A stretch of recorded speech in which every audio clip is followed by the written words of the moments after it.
NXedge style Omegamon. Hey, how's it going? In today's video, we have another Digimon figure, the NXedge style Omegamon, special color version from Bandai. This figure cost me $51.29 from my local GameStop. And just like the previous Alphamon I reviewed, this is from the NXedge style line, which are chibi proportioned, super well painted figures. Well, let's get this review started. Like I said earlier, $51.29 was the paying price. Lowest so far I've seen for these figures, and like the Alphamon's box, the Omegamon's box is really nice as well. We have the figure in a variety of poses, and it looks like it comes with a couple effect parts. But that's enough of that, let's open the box up and take a look at the figure. The Alphamon I reviewed was pretty good, so I expect the same thing from Omegamon. Just like Alphamon, it comes with this little manual over here, showing how to assemble some of the pieces, as well as the stand that comes included. And of course we got the figure over here, looking pretty good. And also we got the gray sword and the Guru cannon attachment, as well as the effect part over here. Also we got another effect part similar to the one on Alphamon, just in pink, but we'll take a look at that later on. And Omegamon also comes with a cape of course, but this cape is actually pretty flexible and soft, unlike the one on Alphamon. And this cape looks bigger than the Alphamon's.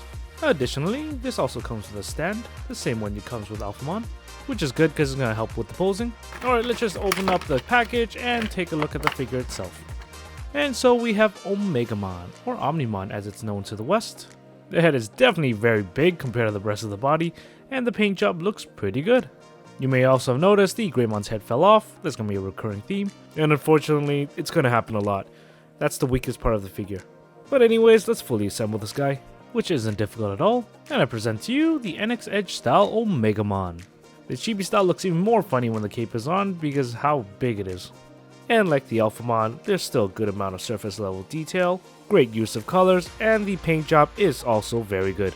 The one thing I do recommend is that you could actually panel line this kit. There's actually a good amount of panel lining opportunities, especially on the white parts. Just something you do to bring out a little more detail. However, if you decide not to do it, it's still a very good looking figure. Didn't really see any paint spillage or anything like that. But then again, unlike the Alphamon, it doesn't really have any thin lines for painting, so I guess it was much easier to do. And overall, can't really complain about the appearance. So let's move on to articulation. Okay, the head can move side to side, tilt up and down this much, the neck allows the head to extend this far, and the head could perform a perfect 360.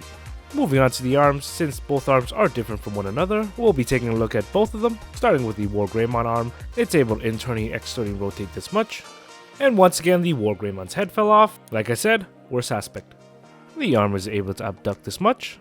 The shield on the shoulder is on a ball joint, so it's able to rotate. And the Wargreymon's head fell off again. The arm could fully 360 rotate, though it is a little tight. We got this much of an elbow bend. And we got an upper bicep 360, with the head falling off again. Moving on to the other arm, the spiky bit over here, it can move up and down. And we have this much of an internal external shoulder rotation, arm abduction, 360 upper bicep rotation, and a decent elbow bend. Moving on to the back, the cape has a simple up and down hinge movement and a 360 rotation. As for torso mobility, we have a non-existent side bend, little to no ab crunch, though it does have a very clunky 360 rotation. Yeah, it's kind of stiff over here, so be careful if you ever try to do this. Coming to the lower body, we have this much of a split, very limited, kind of loose here as well, and this much of a high kick, back kick, minimal upper leg rotation, knee bend is a little bit stiff, but it's exceptional. The ankle side to side pivot is very good as well, and we got a pretty decent toe point and dorsiflexion. And similar to the Alphamon, just because it is a small kit, there are some limitations to its articulation, but that's expected. Regardless, I still could put it in a couple cool poses, and that's not even with the extras and accessories. But moving on to extras and accessories, I want to start off with the clear stand, just because I want to display this guy in an aerial pose. And if you watch my NXedge Alphamon review, it's pretty much the same thing. We have the same exact base, which means it can interlock with the other bases. There's also the large stage post arm, which is adjustable, and its main purpose is to attach to the figure itself. There's a hole under Omegamon's butt where you just peg him. You could probably agree with me that it's better in an aerial pose anyways. In addition, we got the effect post, which is, well, used for the effects. There's quite a bit of movement on it, which is very helpful when you want to set up the effects in the right angle. And I'll show you that in a bit. Next up, we got the Guru cannon. I already showed this earlier, but there's minimal detail, and to attach it, just open up Garurumon's mouth, then just slide it right in. And to go alongside the Guru cannon, we got the Gray Sword. There's some cool runes molded right into the sword, and the paint job for the edge is very good. And like the Gru cannon, you just slot this right in and attach Omegamon's head, which will probably fall later on. You don't even need effect parts, this figure already looks pretty sick. But there is effect parts, so let's take a look at that. First thing, we got this nice little slashing effect part. It's in a nice clear pink with some good detail. And to attach it, there's a hole in the end where you can pick in the effect post. And you could just put in a cool little slashing pose, which looks very cool. And I gotta say, one of my favorite poses for this figure, with the design of the cape definitely enhancing it. Next up, we got this star-shaped effect part, similar to the one on Alphamon, except pink. And it attaches the exact same way. There's a hole over here for the peg, allowing the Gru cannon to start blasting. Even though I prefer the slashing effect, this one still looks pretty good. With all those accessories done, we got one little extra to look at. For whatever reason, this Omegamon actually has 2 sets of eyes, in which by removing the top of the head, you could just rotate these eyes around, allowing Omegamon to look right. Yeah, that's a thing, I guess for when he shoots the cannon, but it's an option. And that's it for extra and accessories. Despite being a really small figure, there's quite a bit of stuff. Still doesn't make up for that expensive price tag though.